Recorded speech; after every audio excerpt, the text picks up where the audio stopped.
कहते हैं कि चुरा न ले कोई तुम्हारे याद तुम्हारी पीड़ा, इसीलिए जग का जीवन भर आंसू में की पहरेदारी। तो ये जो छायावादी प्रभाव है वो उनके कवित्व पर, उनके गीतों में दिखाई पड़ता है। और जैसे जैसे कवि धीरज आगे बढ़ते जाते हैं तो जो आंसुओं से, प्रेम की कलम से और रंगों की कलम से पाती लिखता था, वो छायावादी गीतों का गीतकार एक तरह से प्रगतिवाद की ओर हो जाता है। जहाँ वो सौंदर्य की बात करते हैं वहीं वो मानवता की बात भी करते हैं। जहाँ वो प्रेम की बात करते हैं वहीं वे इंसान से इंसान के मिलन की बात करते हैं। और इस तरह से प्रयोगवाद, प्रगतिवाद की जो विशेषताएं हैं, जो सामाजिक सरोकारिता है, जो युग बोध है, वो धीरे धीरे कवि नीरज को के गीतों में दिखाई पड़ने लगता है। और जहाँ वो कल्पना की उड़ान के लिए एक विशाल आकाश हमको देते हैं, वहीं यथार्थ की एक ऐसी जमीन भी हमको प्रदान करते हैं जहाँ हम अपने जीवन का सुंदर भविष्य बना सकते हैं। और यही नीरज की अपनी एक खास विशेषता है जो उनके गीतों को अन्य लोगों से अलग करती है। उनके काव्य में हम देखते हैं, समग्रता से जब हम बात करें तो उनके काव्य में जहाँ बुद्ध की करुणा दिखती है, अरविंद का मानवतावाद दिखता है, वही मार्क्सवाद के जीवन की प्रतीक्षा मधुरता दिखती है। इनका समन्वित संयुक्त रूप उनके हम गीतों में देख सकते हैं। जो एक बोलते हैं हम सुंदरता, प्रेम, यति, गति, चिति, जो तीन हमारे जीवन के अटूट और अटल सत्य हैं, उनको कवि नीरज ने बड़े ही सुंदर ढंग से व्यक्त किया है। जब हम प्रदीप की बात करते हैं तो कल से आज तक कई सत्रों में प्रदीप के बहुत सारे गीतों की चर्चा हुई। चल हट जा दूर, इंसान का इंसान से वो भाईचारा, साबरमती के संत में कर दिया कमाल, ऐसे बहुत सारे गीत हैं जो उनको राष्ट्र प्रेम का कवि सिद्ध करते हैं। और इस तरह के कलाकार होने चाहिए, तभी हम अपने साहित्य को समाज के परिप्रेक्ष्य में स्थापित कर पाएंगे। मित्रों, शायद ही कोई ऐसा व्यक्ति होगा, मैं जानता हूं लेकिन जल्दी में अपनी बात खत्म करूंगा। मैं समझता हूं कि शायद ही कोई ऐसा व्यक्ति होगा जिसने कविताएं तो लिखी हो और उसके नाम के आगे कवि लगा। प्रदीप को हम कवि प्रदीप के नाम से जानते हैं, और कवि प्रदीप में राष्ट्रवाद की जो भावना है वो इतनी कूट कर भरी हुई है कि उनके गीतों को याद करके ही एक शहरत थी, एक राष्ट्रवाद की लहर मन में तरंगे उड़ेने लगी। उसी का विषय जैसा रखा गया है कि कवि प्रदीप और कवि नीरज की काव्य में सामाजिक सरोकारिता बहुत सुंदर विषय है। और दोनों ही कवि उस गीत की परंपरा से आते हैं जिन्होंने उपेक्षित सी एक विधा को अपेक्षित स्थान प्रदान करने का भरसक प्रयास किया।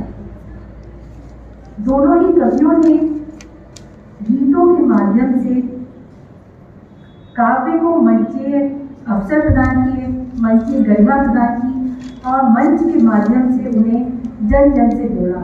और इस तरह से उन्होंने साहित्य को समाज से जोड़ने का भरसक प्रयास किया, अमूल्य प्रयास किया।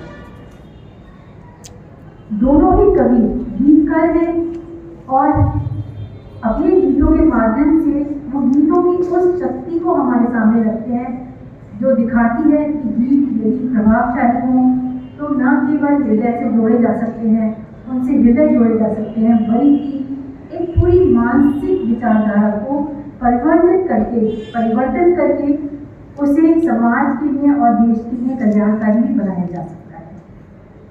दोनों ही कवि छायावाद, जब हम प्रारंभिक उनकी कविताएं, उनके गीत देखते हैं तो उनका उत्स छायावाद में पाते हैं। कवि प्रदीप ने निराला के साथ, महादेवी वर्मा के साथ और बहुत सारे कवियों के साथ मंच साझा किया था। निराला जी उनके कवित्व से इतने प्रभावित थे कि वो अक्सर कहा करते थे कि प्रदीप जैसा देदीप्यमान नक्षत्र अभी तक कोई पैदा नहीं हुआ है। और जब महादेवी को वर्मा जी को पता चला कि कवि प्रदीप फिल्मों में चले गए, तो उन्होंने बड़े दुखी मन से कहा था कि एक बहुत अच्छा कवि था, गीतकार था हिंदी साहित्य में, जो गीत लिखता था, लेकिन दुर्भाग्यवश वो फिल्मों की ओर मुड़ गया।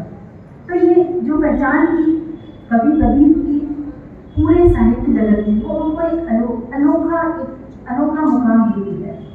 और जब हम प्रदीप और नीरज के जीवन का वो काव्य मंत्र है, जिसमें राष्ट्र है, समाज है, संस्कृति है, देह है, धर्म है, दिशा है और जीवन जीने की विभिन्न कलाओं का समावेश है। नीरज और प्रदीप के गीत केवल गीत नहीं है, कानों में गूंजने वाला वो संगीत नहीं है, वो जीवन का धर्म है, वो भावों की गीता है, वो अध्यात्म की गीता है, वो हमें जीवन से जोड़ने के लिए पथ प्रशस्त करने का मार्गदर्शन देने वाली गीता है। तो ऐसे कवि द्वय, जिनको ऋषि की अगर संज्ञा दी है, संयोजक है, तो वो ऋषि नहीं, क्योंकि वेदों में कवि को जगत का स्रष्टा माना है, स्रष्टा की संज्ञा दी है।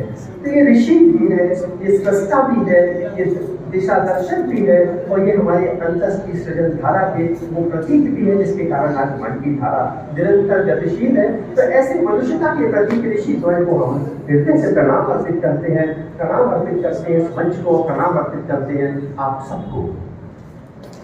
मानवता के दर्द से ऊंची करुणा को, इन तत्वों की पहचान के बिना हम नीरज के काव्य का मूल्यांकन नहीं कर सकते। 4 जनवरी 1925 को उनका जन्म इटावा के पुरावली गांव में हुआ था और नीरज को बचपन से ही बहुत संघर्ष करने पड़े थे। यदि उनके पिता की मृत्यु 6 वर्ष की अवस्था में हो गई थी और बुआ फूफा के भाषा जब संयम खो लेती है तब विचार का रूप अपना लेती है। विचार भी ऐसे जो मनुष्य की अपनाई हुई रूढ़िवादी शिक्षा और मानसिक समीक्षा के बंधनों से मुक्त हो, वरन उनकी आत्मा में छिपे कोमल ज्ञान रूपी चेतना को बढ़ावा दे। लिटरेचर से फिलॉसफी और फिलॉसफी से आध्यात्म तक का यह जरिया और भी नजरिया चाहिए। पौराणिक भारत की क्या आधुनिक जनमानस ने हमेशा वही साहित्य अपनाया है जो हृदय को समझ सके, दिल तक पहुंच सके, न कि शिक्षा को। कवि नीरज और प्रदीप ऐसे ही कवि थे। अंग्रेजों और अंग्रेजी सभ्यता से कुचले हुए स्वतंत्रता आंदोलन की व्यापक बोझिल से हुए भारतीय जनमानस के कठोर हृदय को इन 2 कवियों ने अपनी सरल भाषा से गूढ़ चेतना की तरफ आगे बढ़ाया। इनकी कविताएं और गीत समझने या समझाने के लिए नहीं, बल्कि महसूस किए जाने के लिए होते हैं। इसीलिए इनकी रचनाओं की जो है समीक्षा नहीं की जा सकती। समीक्षा होने पर इनकी रचना अपना ईश्वर का अस्तित्व खो देती है। जिस प्रकार ऋषि मुनि ईश्वर की समीक्षा और उनकी कहानियों के जरिए किया करते थे, उसी प्रकार इन रचनाओं की समीक्षा भी उनके पीछे छिपी कहानियों के जरिए भी होनी चाहिए। अंग्रेजी में ज्यादातर कविता कही गई है, गाई नहीं गई है। हमारे यहाँ कविता गाई गई है। गीता कविता की आत्मा होती है। समस्त सृष्टि लय में चलती है और शरीर में रक्त से लेकर धड़कन तक लय में चलते हैं। लय और ताल से कविता की उम्र स्मरणता बढ़ जाती है। लय का तालमेल हमारे जीवन से होता है, हमारे अस्तित्व से है। परंपरा को भारत के जन जन तक जुड़ा है और इस माध्यम से साहित्य और समाज को एक दूसरे के निकट लाने का बहुत बड़ा कार्य किया है। और ये इन दोनों ही रचनाकारों की एक बहुत बड़ी विशेषता कही जा सकती है, क्योंकि पहले हम देखते थे कि मंचीय कविता जो होती थी उसको उतना सम्मान नहीं मिलता था। एक उपेक्षित भाव होता था। तो जो उपेक्षित को जो अपेक्षित स्थान प्रदान किया इन्होंने, वो इन दोनों रचनाकारों ने किया है। और इससे भी महत्वपूर्ण बात यह है कि ये दोनों ही एक ऐसे क्षेत्र से आते हैं, एक ऐसी सामाजिक पृष्ठभूमि से आते हैं जो अभावों से घिरा हुआ था, जिसमें अपने खाने तक के लिए पैसे नहीं थे, जो अपने भविष्य के प्रति एक चेतनता नहीं थी। उस क्षेत्र से उठकर आकर उन्होंने हिंदी को एक गौरवमय स्थान प्रदान किया। मैं पढ़ रही थी कहीं कि नीरज कहते हैं, सुबह किसी ने बात भी की, इस चर्चा की कि नीरज बहुत गरीबी में